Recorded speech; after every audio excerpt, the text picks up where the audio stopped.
Tengan todos una muy buena tarde. Emitimos este programa semanalmente en un día otoñal, bueno, ya invernal, aquí a metros del corazón de la República, en el archivo del Ministerio de Educación. Este programa, este proyecto llamado Extremo Centro, que busca dialogar con creadores a partir de sus procesos de escritura, a partir de sus procesos de subjetivación, de cómo van agarrando el mundo, la historia, los momentos que transitan y lo transforman en material creativo, llámese letras, imágenes, sonidos. Hoy estamos con un invitado muy interesante que nos va a venir a hablar de su proceso creativo, de su mundo escritural y de su reciente libro que está muy pronto a circular públicamente. Tenemos acá en Mineduc, Biblioteca Mineduc, perdón, a Pablo Zampari. Pablo, gracias por estar acá y muy bienvenido. Gracias, ¿se escucha bien? Sí. Bueno, gracias por la invitación, Samuel. Gracias al espacio también, a Mineduc por hacer posible estas conversaciones, estos diálogos. Gracias por esa presentación también. Claro, como tú decías, dentro de la presentación el libro está a pronto, casi a ser lanzado. Dentro de la primera semana de agosto están planificadas las primeras actividades de lectura acá en Santiago y posteriormente en Valparaíso, para luego trasladarse en un tour hacia regiones y probablemente en enero o febrero estemos por allá arriba, como decía Gonzalo Rojas, por Europa, presentando quizá en Madrid y Berlín el libro. Ya vamos a hablar sobre el libro, tu reciente libro. Bueno, este es un espacio de diálogo a partir de la lectura, de la escritura, del mundo creativo, donde lo tratamos de engarzar con la educación, con todos los procesos que con ello van incluidos, ¿no? En el proceso de educar a otro ser humano. ¿Cómo llegaste un poco a la poesía? Desde tu segunda infancia, o parte de tu primera infancia, eras niño y eras lector. ¿Cómo era tu mundo subjetivo con el libro? No, la verdad era súper mal lector. No me gustaba leer, no me gustaban los libros. En un principio, los libros se me aparecieron en realidad. Y se me apareció gracias al tutelaje de mi mamá, de mi madre. Ella diestramente era profesora, digo era porque jubilada, pero sigue teniendo su título, es profesora de diferencial. Bueno, una de las primeras maestras que yo tuve, que me enseñó la lectura. Me enseñó a leer a los 4 años a través de asociaciones con imágenes. Lo primero que me recuerdo que a los 4 años me enseñó a escribir mi nombre. Y como no me gustaba leer, cuando llegué a sexto básico, tuve una profesora que se llama Genoveva Alviar. Esa profesora nos hizo leer tener una lectura por obligación, que es El Principito. Y El Principito fue un libro detonante, gatillante. Fue una apertura de cerebro para un niño, yo creo, de 12 años. Oye, por lo menos yo lo sentí así. Pablo, tú estás comentando acá que eres hijo de una profesora, ¿no? ¿Cómo es ser hijo de una profesora? ¿Hay una corrección permanente en cómo uno debe ser, cómo debe hablar? ¿Tú sentías la profesión de tu madre diariamente en tu vida cotidiana? Buena pregunta. Yo creo que los padres siempre son profesores, creo. Los padres siempre nos están enseñando, tal vez de manera informal. En el caso de mi madre era de manera más formalista, más formal. Pero ella me acercó, para seguir con el hilo de recién, ella me acercó la lectura a través, por ejemplo, de cómics, de revistas de circulación, y por ahí fui enganchando con la lectura, hasta que en primero medio se detonó la escritura poética por otra profesora que también es poeta de Coquimbo, que se llama Mónica Tapia, y Mónica fue una apertura maravillosa sobre el mundo poético.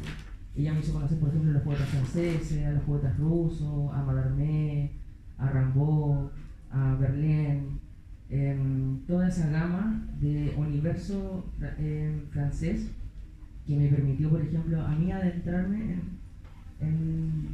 más profundamente en la poesía. Y en tercero medio me recuerdo que también uno gatillante fue conocer la filosofía. Es una rama que yo creo que adscribo desde el corazón. Acá tenemos presente a alumnos que estuvieron conmigo el año pasado, y los cuales yo creo que ellos pueden dar testimonio también de eso, cómo se palpita la filosofía o cómo uno trata de transmitir siempre la duda. Yo creo que eso es muy, muy inicial como profesor, siempre tratar de transmitirle la duda a través del conocimiento a los estudiantes, ¿no? Oye, tú viviste y naciste, no sé si naciste, pero eres originario oriundo de la cuarta región, ¿no? ¿Cómo fue tu infancia y cómo tenías biblioteca cerca, tenías actividades culturales, pudiste conocer a un poeta? ¿Cómo fuiste armando tu recorrido intelectual en regiones, considerando que vivimos en un país extremadamente centralista, ¿no? Sí, la verdad que yo vengo de La Serena, pero fundamentalmente yo me crié en una población que es desfavorecida desde el capital cultural, que es la Antena, así se llama la población, está en lo alto de la ciudad de La Serena. Yo siempre la arraigo en mí como realmente mi ciudad, mi terruño, ahí siempre es donde uno quiere llegar, ¿no? Esa es mi ciudad real, no es La Serena.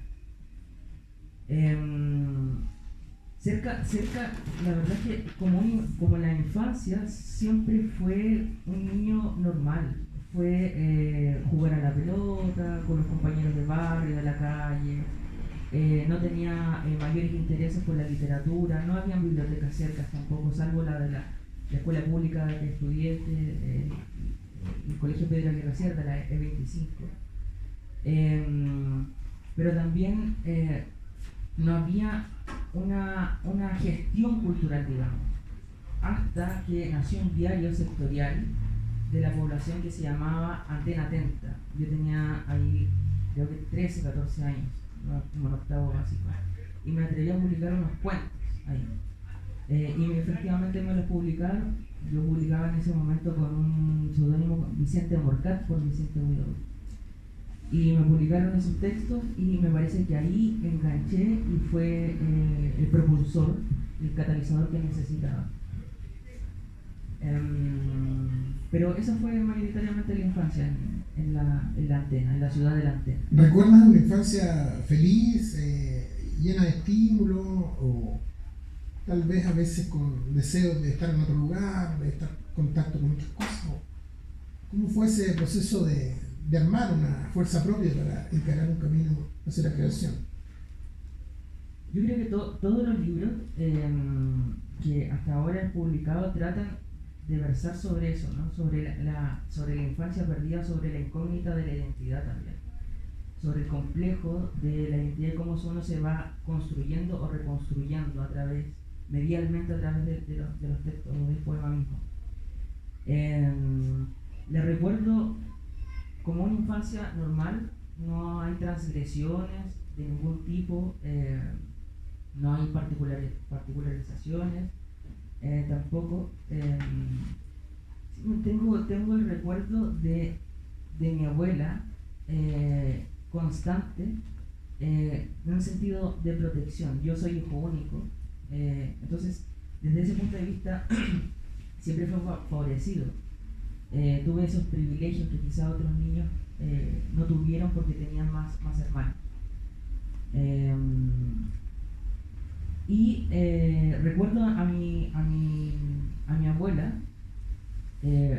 con mucho cariño, porque me llamaba la atención mucho la forma en que ella cocinaba, la forma en que ella se entregaba a la familia. Era una abuela súper estricta también, pero creo que el complejo maternal, el complejo paternal se suple con el complejo maternal, y uno trata de internalizar esos brotes y desencadenarlos, o esos nudos desencadenarlos a través de los textos siempre. Entonces, constantemente la búsqueda, el mismo hecho de llamarse Paulo Zampari, es una búsqueda de la identidad o de reformulación de la identidad propiamente del autor. ¿Hay algunos libros que te marcaron tu adolescencia, tu primera y segunda infancia? El Principito, fundamentalmente. Hablabas de ese libro, pero, por ejemplo, algunos filósofos, algunos poetas después. Adentrándonos, creo que un libro que me marcó fue uno que leí en primero medio y que yo no lo termino de leer. Lo he leído creo que más de 13 veces. La última vez que lo leí fue este año, porque se lo hice leer a los estudiantes en el colegio donde hago clases, que es La Odisea y la Ilíada. Creo que no hay libro más perfecto, si hay una idea de perfección, que esos dos libros. Todos los libros finalmente nos remiten a esos libros.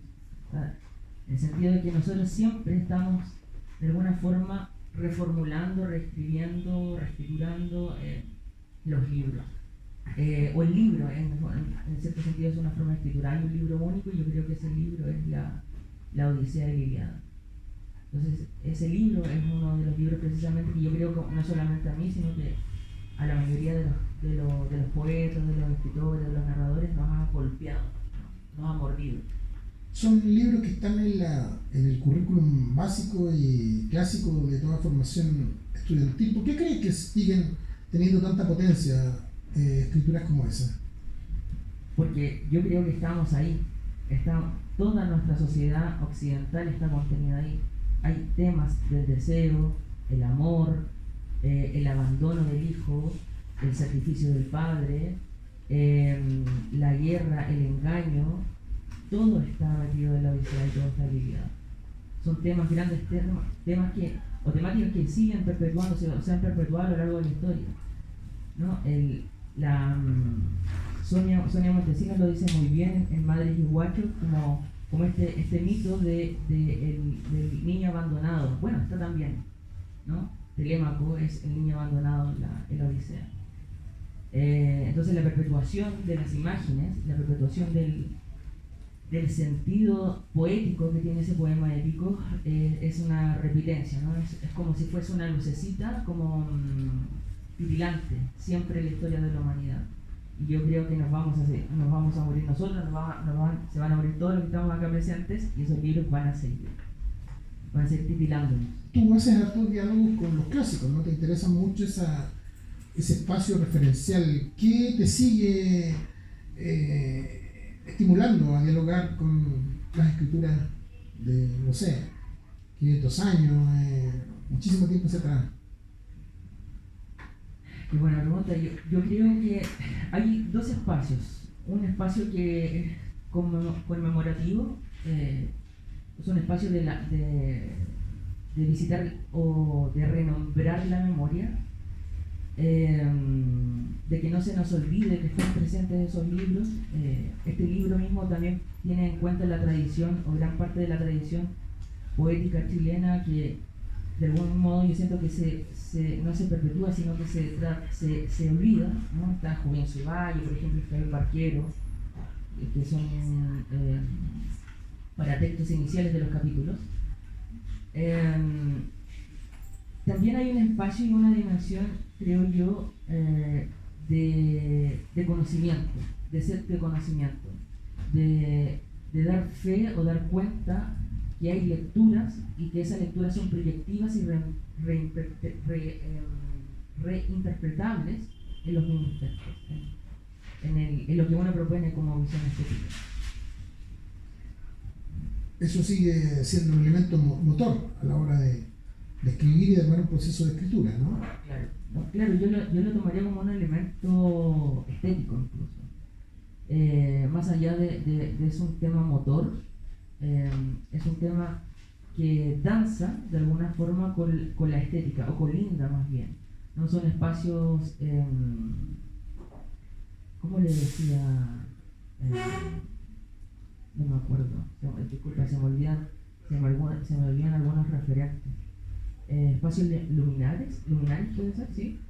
Son los espacios luminares donde precisamente colindan con otros libros, ¿cierto? Están en esta polifonía textual, de sentido, estético, siempre llevando lo lineal, ¿no? Claro, lo lineal. Pablo, ¿hace cuánto tiempo estás haciendo clases? Hoy llevo 13 años haciendo clases, 14 años cumplí este año. ¿Y te ha gustado o se ha ido restando el entusiasmo? De dulce y a gracia, como yo creo que todo profesor en Chile. Hay espacios de emoción, hay espacios de contención, espacios también de que uno le ofrece o le regala momentos también a sus alumnos. Pero también hay espacios para la crítica, ¿no? También hay espacios para la crítica, para el quehacer docente, para el sistema educacional chileno. Yo, por ejemplo, le decía a los chicos en filosofía el año pasado que yo no concibo esta idea bipartita de la educación, que nos han acostumbrado a tener el cerebro partido entre científicos y humanistas. Yo no creo eso, yo creo que el conocimiento es uno solo y que se estudia el ser humano en sus diferentes formas, en sus diferentes disciplinas, pero le digo a los estudiantes, ustedes realmente no son científicos, no son humanistas, les gusta un área de conocimiento, pero alguien que es científico perfectamente, Humberto Maturana, por ejemplo, Francisco Varela, puede hacer filosofía y puede allanarse a un terreno filosófico o a un terreno de las humanidades, ¿no? Yo creo que eso es una mala educación que nos dejó la Edad Media, ¿no? Con el trillo en el cuadrillo. Te quería preguntar, ¿para qué sirven hoy día? ¿Para qué podrían servir las humanidades en un sistema cultural, social, de conocimiento que está tan tecnificado, que está tan próximo al pensamiento racional, al pensamiento economicista? ¿Podría ser una defensa de la humanidad en tu trayecto como profesor? Hoy se escucha muy fuerte. Yo creo que sí. Pienso es difícil y compleja la pregunta. No sé si defenderla, no quiero hacer una apología de las humanidades. Yo creo que tenemos una carencia de ello en la actualidad, fundamentalmente de principios éticos y morales, axiológicos, creo yo, en la sociedad, ¿no? Todo lo que está pasando en el mundo, en Francia en la actualidad, en el mismo Chile actual, tenemos una carencia de ética.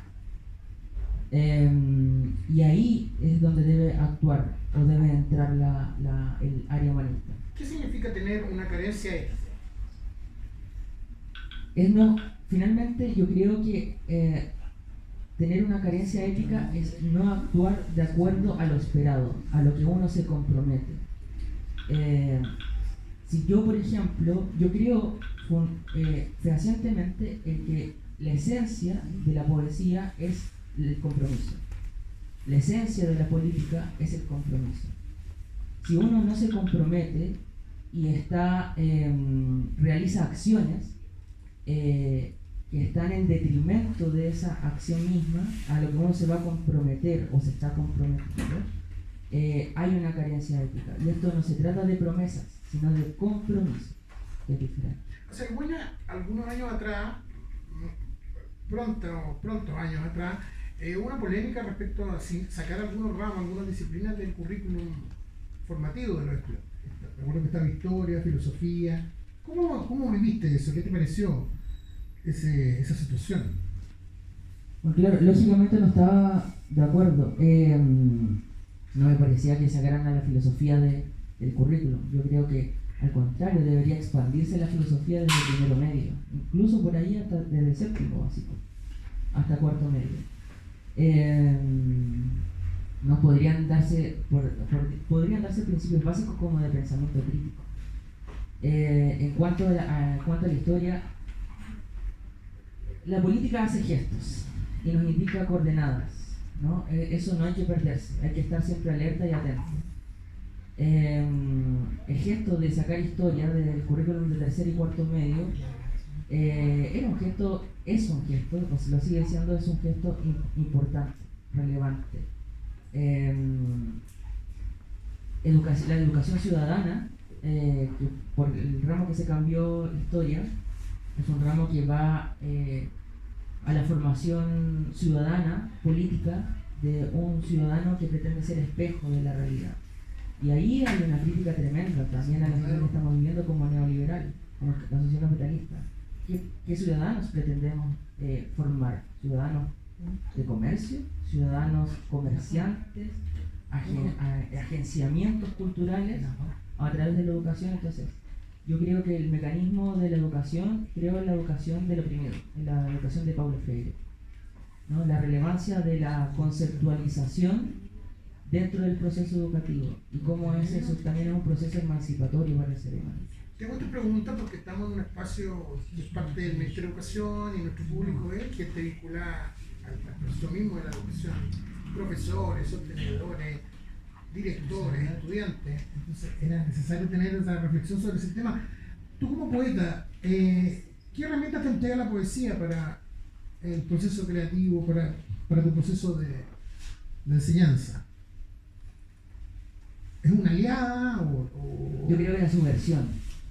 Háblanos un poco de eso. Yo creo que los chicos pueden acá decirlo más claramente que yo, cómo ellos se sentían en las clases, pero siempre trataba de formar libertad a través del conocimiento.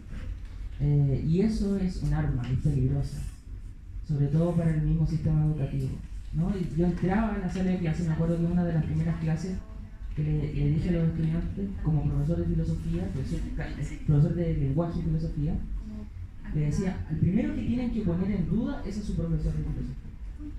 Esa es la primera duda, ¿no? La esencia de la existencia es la duda. Tienen que dudar incluso de lo que yo les estoy diciendo, no solamente de sus propios conocimientos, de su propia existencia, sino de lo que les dicen los profesores. ¿Por qué? Porque desestructurar algo, descomprimir algo, desestructurar el conocimiento permite que el estudiante pueda formarlo por sí solo, ¿no? Creo mucho en la independencia también del propio estudiante. Y no tiene que ver con una teoría constructivista de la educación, tiene que ver con una teoría emancipatoria de la educación.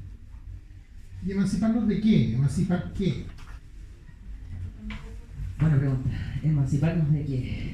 Yo creo que incluso de nuestra propia realidad, de nosotros mismos.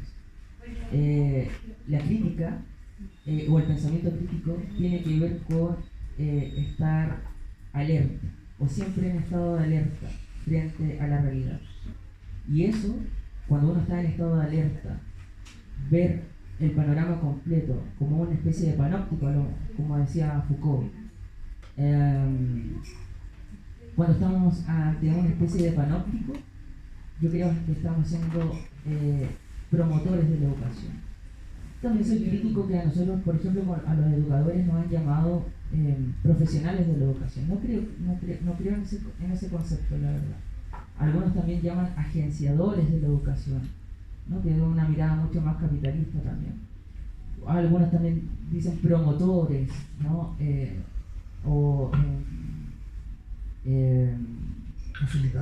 Facilitadores también de la educación. Yo creo que somos simplemente conectores. Somos conectores entre su dimensión espiritual, entre su complejidad de ser humano, entre el currículum, que es lo que se debe decir, lo que se nos dicta, a pesar que hay otros tipos de currículum oculto. Pero también está la otra parte, ¿no? El currículum es como lo social, lo cultural, donde está la sociedad. Pero también está la otra parte, que es la dimensión familiar, que también es súper importante, ¿no? Esos tres ejes siempre yo creo que hay que tenerlos en cuenta. Y acá, cuando entramos en la dimensión familiar, yo sé que nos van a ver profesores, mandarle un mensaje a los colegas, creo que es fortuito. Nunca entrar prejuzgando a los estudiantes a la sala de clase. Siempre sorprenderse con ellos. Y sorprenderse de su vista, de cuando uno le está diciendo algo, mirarle a los ojos y ver lo que se prende una luz de conocimiento en su cerebro, que está pensando ese estudiante. Eso es lo hermoso. Y también no prejuzgar a sus familias. No sabemos si son familias homoparentales, lesboparentales, heteroparentales o uniparentales. no prejuzgar también el hecho de la familia, ¿no? Estamos en una sociedad diversa que gracias al avance de la cultura, hoy en día se conciben mejor estas formas de familia. Pablo, tú estás publicando hace varios años ya, tienes algunas publicaciones que circulan. ¿De qué hablan tus libros? Si pudiésemos hacer una generalización extrema y expandida, más o menos, para quien te está conociendo hoy día y no conoce tu universo creativo. Si queremos ser bien extremos, la verdad es que los libros hablan del todo y de la nada. Porque son múltiples temáticas. Yo no concibo el libro como único, sino que concibo todo lo que uno entrega y a publicar como una obra totalitaria. Entonces, este libro dialoga, por ejemplo, con otro libro anterior, que es Lucila Marca Registrada, y ese Lucila Marca Registrada dialoga con otro libro posterior, que es Isoile. Entonces, todo finalmente es un panóptico, todo está unido, nada está separado de sí mismo. Entonces, es un poco, si me dice, por ejemplo, sobre qué trata Lucila la Marca Registrada, yo te voy a decir, es una reescritura del poema Chile de Gabriela Mistral. Si me dice sobre qué trata Isoile, bueno, Isoile es la visión alegórica sobre la dictadura militar chilena. Si me dice de qué trata Gonzalo, Gonzalo es un homenaje invertido a Gonzalo Rojas, por ejemplo. Tienes una preocupación muy metatextual, veo, ¿no? ¿Te Sí. interesan los libros? ¿Eres lector ante todo o escritor? Muy buena pregunta. No sé cómo catalogarlo. Ambas, diría yo. Ambas. Sí. Ambas, lector y escritor. Caminan en paralelo esas dos operaciones. Pero ¿con quién es más feliz a veces, por ejemplo? ¿Escribiendo o leyendo? Escribiendo o leyendo. Yo creo que son diferentes situaciones. Hay un Paulo lector, pero también hay un Paulo escritor. Son diferentes. Cómo ingreso a los textos y cómo salgo de ellos. O cómo me configuro dentro de un texto, o qué hablante quiero formar para no ser el Paulo.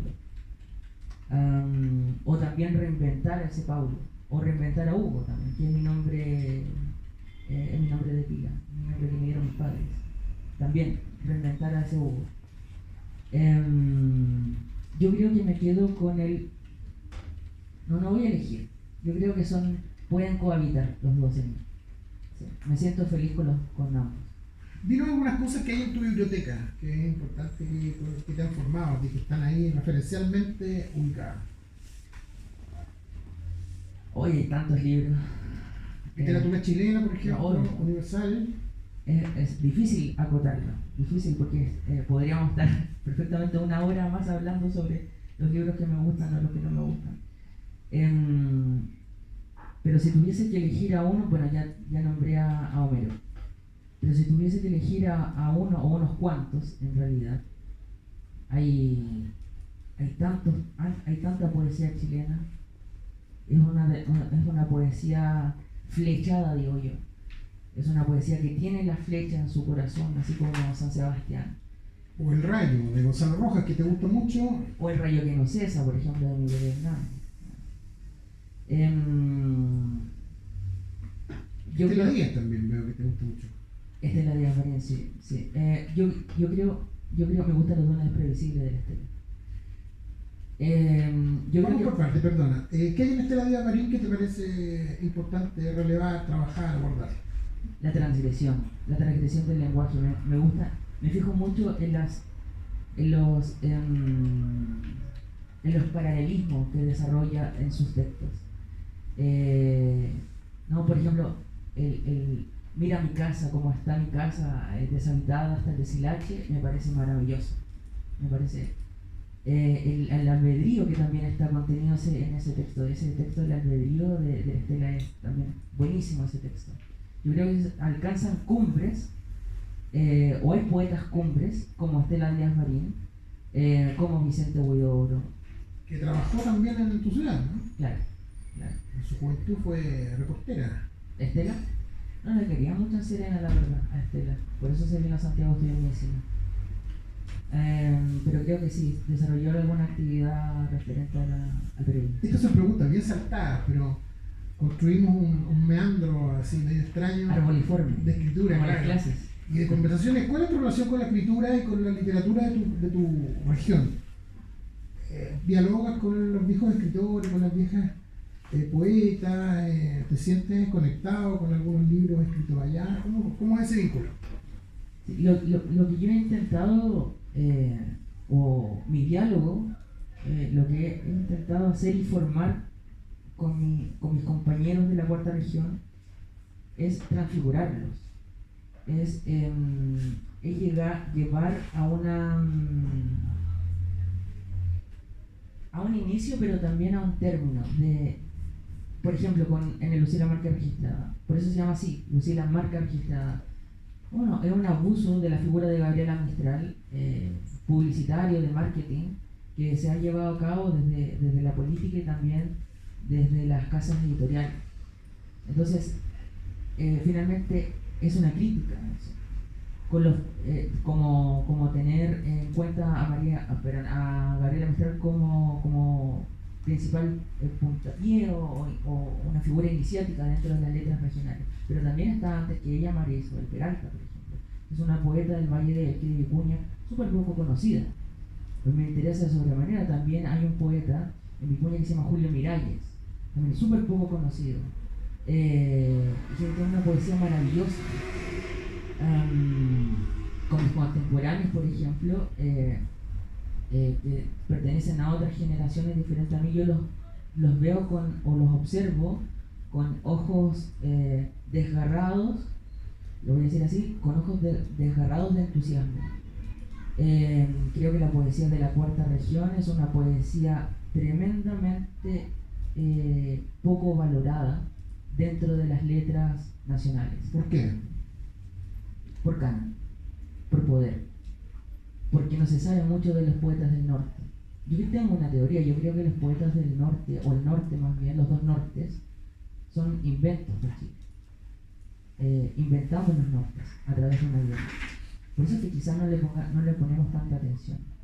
Es paradójico que finalmente desde una ciudad o desde un puñado de cerros, como decía Gabriela Mistral, haya salido un premio Nobel de literatura. ¿Qué hay ahí en esas escrituras que te interesa, que te conmueve, que te dan deseos de cantar y celebrar? Las ganas yo creo que parten de mi interés por lo desarrollado durante la lucha contra la dictadura militar. Los poetas del norte no tenían o no tuvieron derecho a publicar varios de sus textos y surgieron de forma espontáneamente diferentes revistas literarias. Una, por ejemplo, que me acuerdo en este momento es La Bislázuli. Hay otra que se llama Gallo. Hay otra por ahí que se llama Espantapájara. Hay otra que se llama Ñañuca.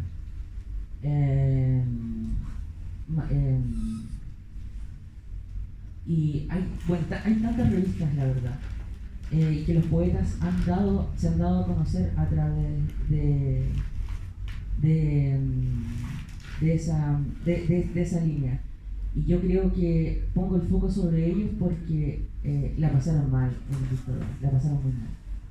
Y aún así siguieron resistiendo. Entonces es un gesto de perpetuación a la memoria y a la resistencia.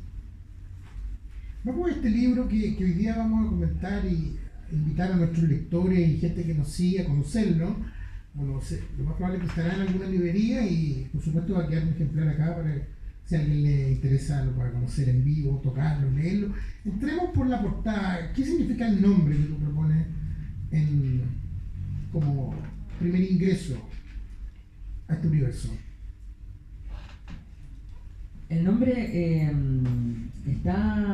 bipartito, porque es a modo de trilce, igual que César Vallejo, juega con el gon de Gonzalo Rojas y Saro de Lázaro. ¿no? Entonces se forma esta palabra Gonzalo, queriendo decir de alguna forma que todos los poetas que están adentro enunciados en cada capítulo forman un coro polifónico a modo de volver a la vida a Gonzalo, como Lázaro, a volver a su niñez, como le decía él. O sea, es un libro que es necesario para decodificar mejor, tener ciertas referencias sobre Gonzalo Rojas. Sí, y hay que... O sea, no hay problema, no te... ¿Por qué tomaste esa decisión de hacer algo más...? Porque tampoco es necesario saberlo. Como son textos poéticos aislados, se puede leer en su totalidad como lo que yo estoy diciendo, pero también el autor, cuando accede a un texto único, puede darle la planimetría que él quiera. Están escritos de tal forma, o mi estilo escritural es de tal forma que se oscurece el ambiente del poema para permitirle al autor abrir esta gama y este abanico de posibilidades de lectura. Entonces, no es necesario que, por ejemplo, un estudiante sepa quién es Juvencio Valle. Es mejor que vaya directamente al texto, pero si quisiese investigar más allá y le llama la atención quién es Juvencio Valle, quién es Felipe Barquero, Enrique Lino o Estela Díaz Marín, puede hacerlo. Te interesan esas operaciones de lectura también, ¿no? Como claro. No llegar tan desnudo al texto, sino también una cierta información de lo que estamos enfrentando. Es que Telier nos enseñó eso. Telier, cuando estaba acá, estábamos a una escuadra, estaba la Unión Chica, no dejaba que cualquiera se sentara en la mesa, ¿no? Tenía que tener un bagaje cultural. Y esa es una exigencia mínima que se le puede pedir a cualquier escritor o cualquier lector, pero si alguien quiere dedicarse fundamentalmente a la poesía, tiene que tener un bagaje cultural y de todos los ámbitos. Yo me recuerdo que, disculpa, que te interrumpa, me recuerdo que mi profesora que nombré recién, Mónica Tapia, me decía, me dijo, ¿tú realmente te quieres meter en la poesía? Pero es que si te metes te vas a meter en un fango y te vas a ir hundiendo y te vas a terminar por hundir y te vas a veces a dejar sin respiración, igual que en un pantano. ¿Realmente quieres eso? Entonces, cuando tienes 14 años y alguien te dice eso, claro, efectivamente uno entra a un fango y se está hundiendo, pero se está hundiendo de conocimiento. Eso representaba el fango. Por eso quizás Gonzalo Rojas decía, ese oxígeno, ¿no? El único oxígeno que necesitamos para vivir, ¿no? No para respirar, sino para vivir. Pablo, que tú conociste a Gonzalo Rojas, ¿lo pudiste ver alguna vez? ¿Cuál fue tu conexión con él? ¿Leíste? ¿Cómo empezaste a leer? ¿Ordenadamente? ¿Fragmentariamente? ¿Cómo fue su relación con Rojas? No, nunca leo poesía ordenadamente, ni por estructuración, cómo van saliendo los libros, ni por a lo mejor un libro capital o cumbre del poeta. Conocí a Gonzalo Rojas el año 2010, no presencialmente, sino porque recibió el doctor honoris causa de la universidad donde yo estaba estudiando, el doctor honoris causa de la Universidad de La Serena. Y fue a presentar allá un texto que en ese rato estaba presentando, me parece que Quiso, uno de los últimos libros que publicó. Y cuando yo ingresé, 2 años posteriormente, yo estaba en tercero medio, ingresé a la carrera de Castellano y Filosofía, había una especie de movimiento, un incentivo cultural que yo ingresé y conocí la poesía de Gonzalo Rojas. La había conocido, ¿qué se llama cuando se llama? En segundo medio, que me la presentaron mis profesores de lenguaje.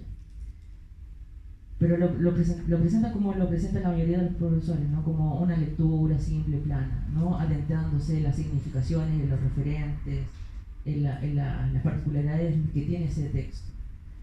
Y me llamó la atención. La misma poeta que te nombraba recién, Mónica Tapia, me decía que la poesía es un hecho no consumado, que la poesía es un animal que está ahí y te muerde y de repente te saca un pedazo. Entonces yo creo que pasa eso. La poesía de repente muerde a las personas, o los poemas muerden a las personas. Siempre cuando estamos, tú también eres poeta, seguramente cuando hemos estado en recitales se te acercan personas y te dicen, oye, me gustó tu poema, es porque lo mordió el poema. Algunas personas dicen, le llegó. Claro, le llegó de cierta forma, pero esa poesía o tu texto lo mordió de alguna forma, lo marcó. Así como los profesores también marcan a sus estudiantes. La presentación del libro habla de que tú construyes un espacio de espejo, ¿no? Donde se ven cosas, se reflejan. Hablabas tú de la interconexión que tienen tus poemas y tus textos con cosas anteriores, con lecturas que has hecho, con referencias. ¿Cómo administras esas referencias múltiples que están en cada proyecto que se lanza? ¿Cómo ordenas esos referentes, esos vínculos, esas conexiones con la figura que tú mismo propones del espejo? Son estructuraciones que voy formando. Tengo una pizarra en mi biblioteca y voy haciendo vínculos y saltos. Diagrama, ¿no? Claro, voy diagramando y voy dándole un sentido primero al texto y luego ordeno según los textos que quiero que vayan en el libro, que de alguna forma estén colindantes con el título mismo. Este texto, Gonzalo, tiene una complejidad porque plantea en cada capítulo que como si no lo escribiese yo, sino que lo escribe un poeta referencial, un poeta de la tradición de la poesía chilena. Entonces, adecuarse al estilo de cada poeta era lo complejo. También era un ejercicio, si se quiere, ¿no? Publicar un libro es un ejercicio, o finalmente, en este caso no estamos siempre como ejercitando, decía Gonzalo Rojas. Pablo, te tengo que hacer algunas preguntas bien rápidas y tenemos poco tiempo. Te pido brevedad en la respuesta. ¿Con qué se va a encontrar el lector que se acerque a este texto?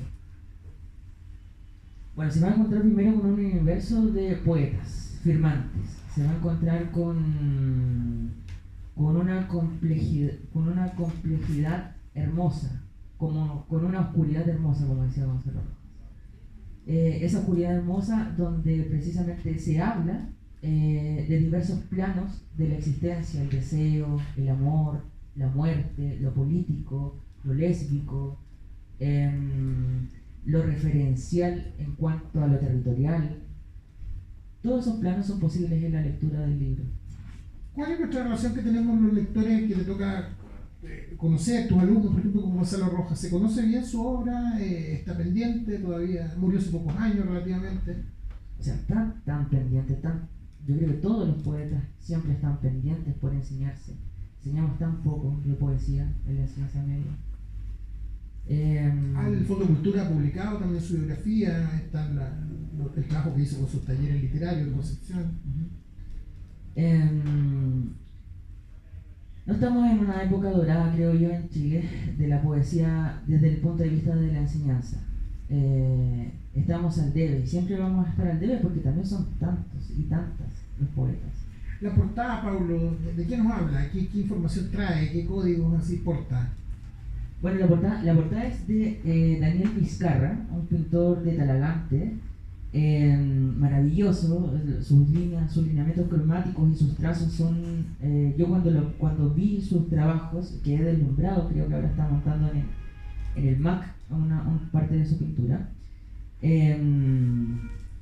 Y él amablemente, yo le pedí esa pintura y él muy amablemente, muy modestamente me la cedió para que dialogara precisamente con este oso que está lleno de sangre, ¿no? Despavorido, desgarrando una foca, que en realidad no es un oso, es un océano. Esa es la particularidad. Pablo, te quería pedir 2 poemas relativamente breves para que podamos conocerlo y dejar invitados a nuestros lectores y seguidores que conozcan este libro y lo pidan en su librería más próxima. ¿Este que elegiste tú o...? Lo que tú quieras. Yo elegí. Okay. A ver, ¿cuál puede ser? Mira, había un personaje acá en Santiago de Chile que quizás muchos se acordarán, no sé si las generaciones más jóvenes lo saben, o lo conocieron o oyeron de él, que es el Divino Anticristo.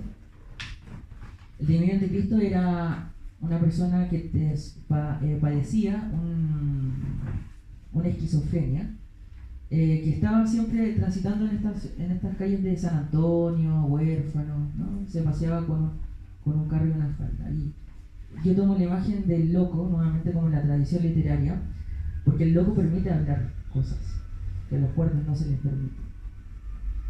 Entonces, este texto es del capítulo que se titula Paseo ahumado o los comentarios reales del divino anticristo sobre la poesía rogiana, ¿no? Y está escrito por Enrique Lin. Habitar lo posible. En las calles ahumadas, con farmacias ahumadas, en paseos ahumados, están las huestes y encomiendas botadas, los carros de los transhumantes ahumados. Mi carro lleno de gracia es una fuente dorada, un templo digno del rey de Macedonia. He visto a Chile cayendo en calles toda mi vida, y no hay tambor más lleno de mariposas que mi cabeza.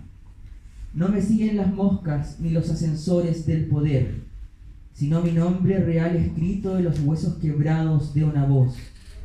Me llaman, como también me llamo dialogando. He usado el titilar de las luces para anunciar mis 4 pecados y mis 4 avenidas. Mi nombre olvidado en algún pasaje, Advance Einstein Brown. Las noches nocheras bajo la luna de lisonja tardera, con una cerveza entra más adentro de mi pupila. Se abre y se cierra, según los segundos o los días en que contengo el frío. Parece ser que unas cuantas estatuas han adelantado su procesión, en el cual estaré cuando sea capaz de habitar lo posible. Cuando el lector vea el libro, lo conozca, se va a dar cuenta que tiene, esto ya para terminar, como una estructura muy parecida que cita a las cartas reales, ¿no? A las cartas al lenguaje como del primer momento de la colonia, ¿no? ¿Por qué esa decisión? Oye, bueno, qué buena pregunta. Claro, porque este libro, no me van a volver a dar la beca del Fondo de Creación. Este libro se ganó la beca precisamente del Fondo de Creación del año 2021. Y yo sostengo que de alguna forma los escritores o los poetas adscribimos a ciertas formas en que el poder nos administra. Y una forma de administrarnos en nuestro poder o encasillar la creatividad es a través de las becas o a través de los premios. Y una forma de deshacer esa tensión, ese nudo, era precisamente burlarme del poder mismo y no adscribir como un poeta cortesano del Renacimiento, del Barroco, del Neoclasicismo, o como ahora, que somos poetas de becas. Y yo creo que es lo mismo. Solamente le hemos cambiado el nombre. Le cambiamos el nombre de mecenas por becas. Le cambiamos el nombre de rey por presidente. Pero en el fondo es el mismo poder conjugado.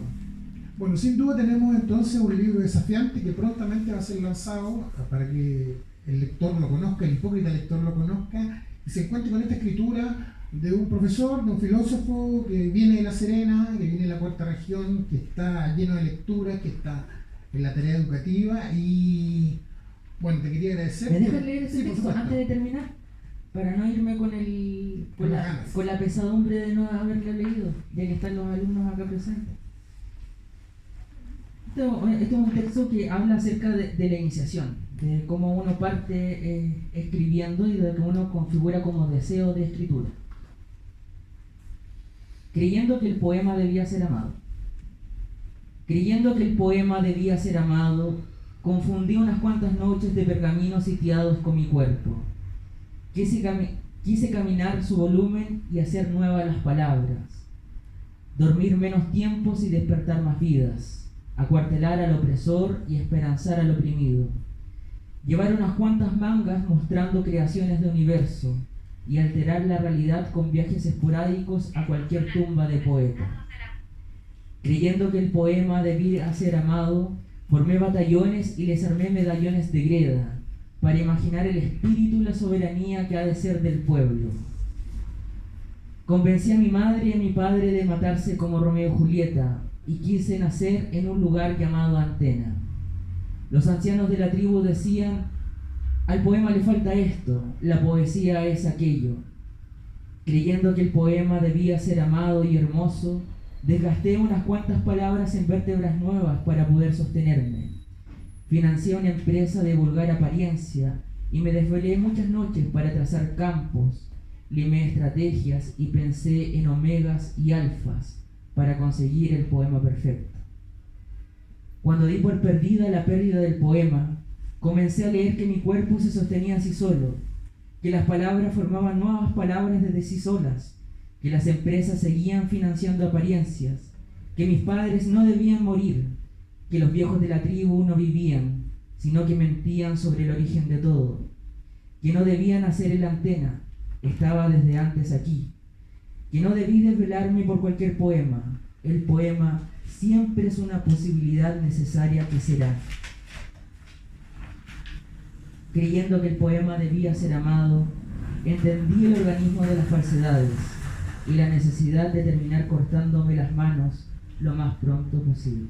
Gracias, Pablo, por este libro que nos propone conocer con toda la complejidad y desafíos que está planteado como toda buena obra. Agradecer a la editorial Underground por la aproximación y nos encontramos entonces en una próxima oportunidad, escuchándote tal vez puede ser acá, allá en distintas regiones. No, gracias a ti por la invitación. Y a nuestro público en sala y al equipo productor de este programa, agradecerle y le dejamos anunciar que esta conversación queda colgada en las redes sociales del Mineduc. Gracias y muy buenas tardes.